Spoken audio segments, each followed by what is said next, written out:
And also, let's talk about the Sikeston Bulldogs. What a season they've gotten off to and haven't been really tested, it doesn't seem like, this year. And begs the question, with a dominant season they've come up with already, will Sikeston go undefeated? And I tell you, this team, looking at their schedule, they run through the St. Dominic Christmas tournament, 3 games straight there, and a decisive victory over Charleston this week. The SEMO conference is tough. It is competitive. It's not certainly not as deep or competitive as it was last year, as pretty much it went about 6 teams deep last year. But this year, not as much parity. You got pretty much Sikeston, and then the rest. Sikeston's head and shoulders above everyone else. They got that victory over Charleston last night. Potential tough games with some teams that can match up with them well. Poplar Bluff could match up with them well, but they defeated Poplar Bluff earlier in that year pretty handily, I believe. And Jackson right there. Jackson's always going to be right there in the mix with the SEMO Conference. They could give them a game. Notre Dame, pretty young team this year with Notre Dame. They don't really match up well with the Bulldogs this year. New Madrid County Central still down the way for the Bulldogs. If they take a loss, I think it's going to be in this SEMO conference, but I just don't see anybody really matching up well with him this year. They've really dominated the scene in the SEMO conference and the tournament and so far in the regular season.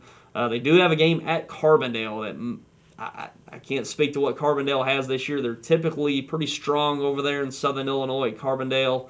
That could be a game that they could be tested at Carbondale off their home floor there in Sikeston. We'll see how that plays out. But I've looked at their schedule, and they're late in the year. They're going to play some smaller schools. They end up with schools like Bernie and a couple others. I don't think they're going to really be tested in their last 2 or 3 games of the regular season. And that's typically probably the weaker part of their schedule there in the last week or two. But if it doesn't come from anyone outside the SEMO conference. At this point, unless there's always any given night that a team just doesn't have it. But with the way this team plays defense, and I think that's the X factor with the Bulldogs. You can have an off night shooting and really make up for it with your defense, and a team like Sikeston can do that. If they have an off night shooting, they make up for it with layups and forcing turnovers as they do in their full court press and able to trap in the half court.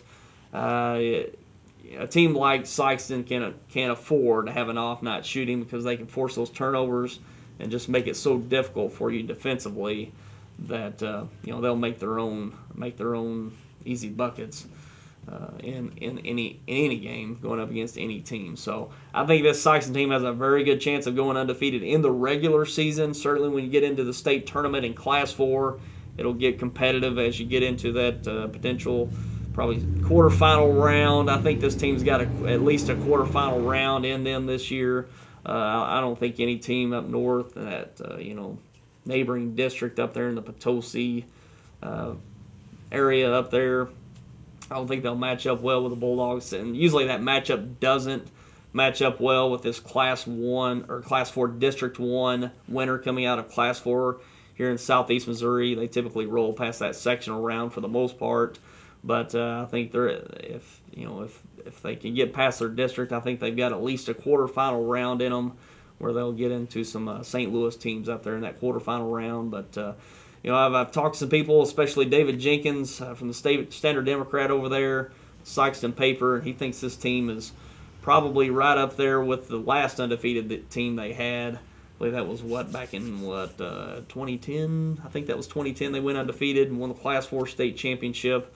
And he thinks they're right up there with them. Probably their best team since that team, if they're not all up there already. But they're got some young talent on that team. Fred Thatch, only a sophomore, leading the way for them, but some other talent mixed in there as well, and some very, very good talent at pretty much every class level for the Sikeston Bulldogs. But I think they've got an undefeated regular season in them.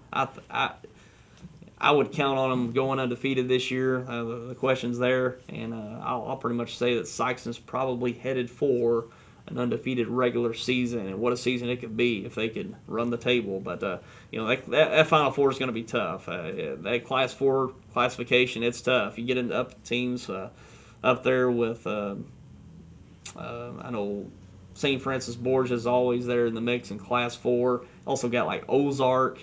Actually, I think Ozark might be up around Class 5 by now. That's a growing. I think that's the fastest growing school in the state. But you got like Nixa there in the mix. Very tough classification there in Class 4. We'll see how it plays out going forward. But Sikeston certainly in the discussion of having an undefeated season this year. Certainly head and shoulders above the rest of Southeast Missouri this season.